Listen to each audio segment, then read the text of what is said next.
Perfect strategy does not exist. Perfect strategy does not exist. And I've repeated that. I want it to sink in, because if anyone is selling you a foolproof plan or says that they have a foolproof plan, they're full of shit. Welcome to the Master Your Business podcast, where we bring you the best in branding, marketing, and customer experience strategies.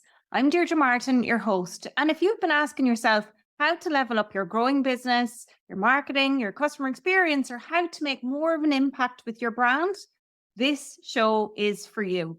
You'll discover actionable tips and insights to help businesses just like yours gain clarity and illuminate the path to success. Train with industry experts, learn sales and marketing strategies, business and mindset hacks, and be inspired by authentic entrepreneurship stories. As your host, I share the no-nonsense advice that accelerated my journey from boring bank manager to industry thought leader in marketing and customer experience. Learn how I made the leap into the world of six-figure success, digital courses, keynote speaking, and co-authoring a #1 bestseller in just 1 year. Together with interviews from industry experts, this show ensures you're seen, heard, and hired by your ideal clients.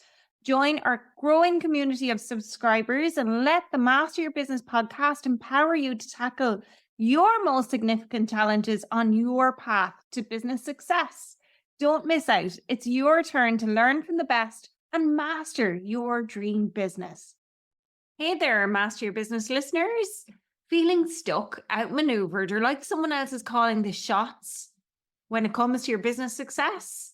If that's you, my friend, I swear I've been there, and both metaphorically and quite literally feeling lost, a bit stuck, and basically like I've been revving my engines, but my wheels are spinning and I'm stuck in the mud. I have totally been there. And when I realized what was going on, what I identified was that I actually had a gap in my brand strategy. And my gap was that I was afraid to narrow down who I wanted to serve and then how I was going to serve them. When I figured this out, I had my first ever year in business where I made over €100,000 in less than 6 months. Now I've dialed that down even more, and in 2024, I exceeded my 2023 revenue in the first 3 months. Now it's not cash in the bank yet, it's in sales, but still, right? That all stemmed from my brand strategy, and I am so super proud of this, even more so because I recently read on techreport.com where they had a blog article that showed statistics about women entrepreneurs. And in those statistics, it said that 88% of businesses owned by women typically produce below $100,000 revenue annually. Isn't that freaking nuts? Really, men tend to outperform women, not just as employees, but actually as self-employed individuals as well. Now, I'm not having a go here, guys, because I know there's some fellas who are listening to the show. But I am really proud to be in that top 12%. And I'm also really proud of the female clients that I have and the women inside of Business Accelerator, because many of them are over that 6-figure threshold and have limitless potential to hit multiple 7 figures in their businesses, which they totally can do. And you can too, male, female, whatever. So if you're feeling any of the things I mentioned, metaphorically or literally, it's time to flip the script or plot twist. Do whatever you need to do and design your own future. I'm Deirdre Martin, and today we're diving into strategic thinking. I just crammed 4 days of a level C strategy workshop into my brain recently, and I am bursting at the seams to spill the beans on how you can make your competitors irrelevant. Now, just to explain what level C is, it's the world's most visionary brand education program. And it's designed by the leading pioneer, author, and expert in brand, Marty Neumeier. Marty's written multiple books, but his book Zag has been named as one of the top 100 business books of all time. And the principles and strategies in that book have been used by none other than Steve Jobs of Apple. freaking awesome. But it's also been used by some corporate giants like Google, UPS, HP, Microsoft, PayPal, to name but a few. So it's fair to say that these strategies for strategic thinking and all of those sorts of stuff have been tried and tested. But here's what I want you to know. Strategy is not just some corporate crap. And you can be a startup and have no money and create a freaking awesome strategy. Now, let's get clear on this. What exactly is strategy? It's your secret weapon for shifting those power imbalances that you might feel your competitors have in your niche so that you can make them totally irrelevant. Now, here's a truth bomb, or because I'm on the podcast, I should say, here's a mic drop moment. Perfect strategy does not exist. Perfect strategy does not exist. And I've repeated that. I want it to sink in because if anyone is selling you a foolproof plan or says that they have a foolproof plan, they're full of shit. And I don't just mean brand strategy, sales strategy, marketing strategy, any freaking strategy, because strategy is about making the smartest bets your business. And your business is unique. Just like you are unique, so is your business. And so there's no cookie cutter strategy that will work for someone else that anyone can guarantee will work for you too. And if they think there is, they're freaking liars. That's it. I've been asked by so many clients, what are the results going to be? What can you guarantee me I'll have at the end of this? But I can't guarantee anything. I've always been really clear and straightforward with people about that because market demand will determine how many people buy from you, especially if you're very bespoke or in a particular industry. I've had clients who have been very niched, and what they did was really customized, and their process to create the solution that they provided was incredibly slow and cumbersome and clunky. And so I couldn't guarantee that they were going to be oversubscribed. And for a lot of my clients, I help them with the strategy piece, but they do the implementation. And if they're crap with the implementation, that's going to affect results. Now, obviously, I'll help and I give feedback with the implementation, but it's up to them to actually go and do it or to get somebody who's really good to help with the implementation. Guaranteed results is just not a thing. There's other types of guarantees that you can support clients with, but results, if you're a service-based business, is not always, it's not always like a real thing that you can do. Okay. So be honest with people if they're telling you, or if you have been saying to people you can guarantee results. If you can't guarantee results, don't say you can. Okay. Rant over. Now let's get a little bit practical around strategic thinking. But before I do, I want to just say that brand strategy and business strategy, they're not exactly the same thing, but they are really closely correlated. And most people don't know the difference. And if that's you, don't worry. I didn't really know the difference either. Business strategy might include people, operations, finance, and so on, whereas brand strategy is more about the direction your business is going and outmaneuvering your competitors so your business becomes successful. Now, to figure that out, you need to think strategically. Now, if you're like me, you might be a bit more of a doer than a thinker. I come up with my plan and then I get into the weeds of doing it. And I have paid people to help me think more strategically because that's why I have mentors. That's why I'm in masterminds with others, because I need to create the space for myself to think strategically. Because otherwise, what I end up doing is I end up sitting at my desk and doing the work. And it's sometimes busy work as opposed to strategic work.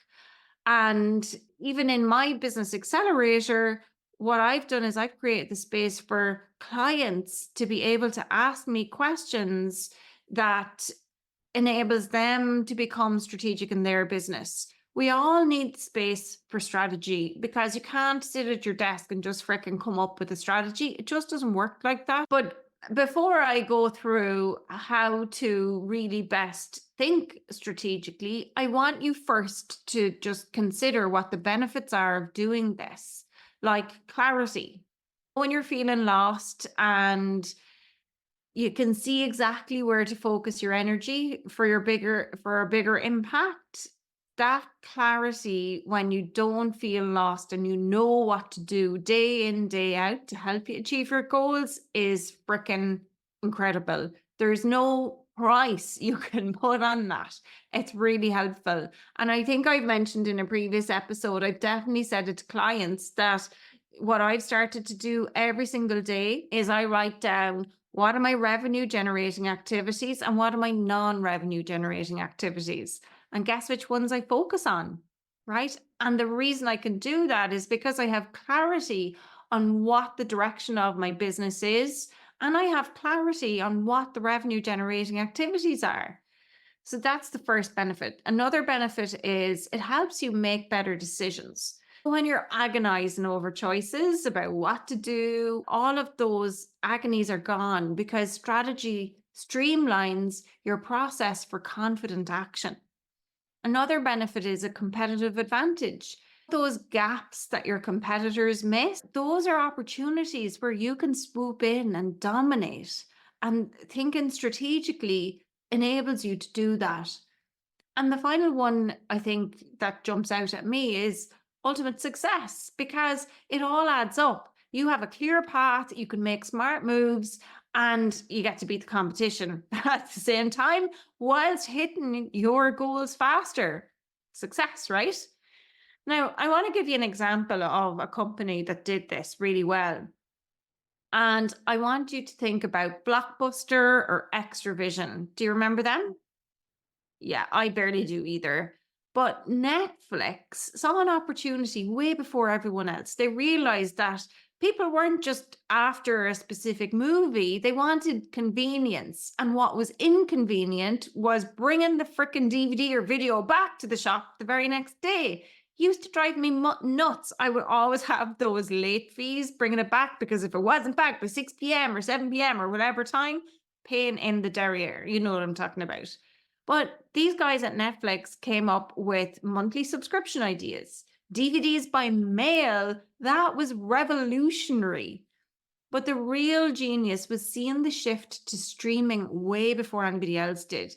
They invested really heavily while competitors clung to that old model. And that strategic thinking is why Netflix dominates today, and Blockbuster or Extravision, they're like a footnote in history. Kids aren't even reading about them yet, but they will be at some stage. The same sort of strategic thinking applies to traditional business models as well. So let's use accounting as an example. Not the most exciting, right? But neither was Extravision or Blockbuster. But what if an accountant, instead of just crunching numbers at tax time, what if they positioned themselves as a chief financial officer for hire, CFO for hire, for scaling businesses? They could offer strategic financial advice, forecasting, and all that high level stuff that helps business owners make money, not just save it. That's strategic thinking. It's taken a necessary evil, which is like paying your tax and that sort of accounting service, and transforming it into something that's more dynamic and probably will be way more in demand. I would love that for my business. Just saying. Anybody accounting out there? So here are three ways to level up your strategic thinking that I learned from my mentors in level C. Number one is embrace the mess, because strategy is not just about creating pretty PowerPoints that you can present to everybody. It's really about getting your hands dirty and picture a general plotting a war or a battle, right? They have the big map on the table and they have maybe little pins stuck in the map or arrows or something like that. There's probably crumpled notes. There's no such thing as a pristine checklist about how the battle's going to work. Everything is all over the place, and that's okay. Start by dumping everything out first. Dump out what are your clients' frustrations? What kind of moves or counter moves might your competitors make? You know, that nagging gut feeling that you have that something needs to shift? Write that down. And the answers are in the chaos, I promise. And if you can use imagery as a way to brain dump, you could end up with a storyboard that shows exactly what you're thinking. And honestly, oh my gosh, it's so cool when you do, because the whole strategy is just done when you do it in the storyboard way. It's fun, actually. And you can use tools like Dolly to help you do that. So Dolly is like ChatGPT, only with images, or Midjourney is another one you might have heard of. Okay, so the second thing is to play devil's advocate. Now, and here's where things get fun. Because to outsmart everyone else, you have to outsmart yourself first. So take your favorite idea that you have, that you've written down when you were brain dumping, the one that gets you fired up, and literally tear to shreds. Now, I don't mean physically, metaphorically in this instance. What would your biggest critic say about this? Why might this fail spectacularly, this idea? Force yourself to think like your competition. Find the weak spots in the idea and then fix them. Fix those ideas, fix the gaps before somebody else exploits them, before they become the next freaking Netflix and your blockbuster with videos left on your shelf, right? Metaphorically. And then the third one is tell the darn story, because strategy is about people. It's not about numbers. So forget bullet points. If you want your team or external stakeholders or investors or clients to come on board, you've got to be able to paint a picture of what that future looks like. So imagine that what does winning look like is a question for your business, is part of a movie trailer, right? Make it exciting. Make it even a little bit dramatic. Get hearts pumping. Get those brains buzzing. Those are some of the basics to strategic thinking. But to really unlock that strategic genius, ask yourself these 7 questions. Number 1, who the hell are you? Get real about your business identity, your strengths, and what makes you uniquely amazing. Number 2, what do you do that actually matters? And I don't mean the boring stuff. I'm talking about the problem that you solve that lights you up, that puts the fire into your belly and makes you get out of bed every day. What is the problem that you solve? The third one is, why should anyone give a shit? What's the impact or the transformation that you offer your clients? Why should they care?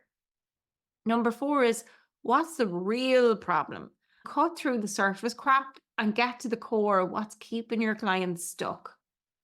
Number 5 is, what does winning actually look like? What does success look like? This is the finish line. When you get there, how will you know you're there? Be bold, be ambitious, and dream big with this. Lastly, how the hell do you get there? Oh, that's number 6, actually. How the hell do you get there? What's the path? What are the tactics you're going to use? It doesn't need to be a rigid plan. It just needs to be the key steps at a high level so you can actually conquer.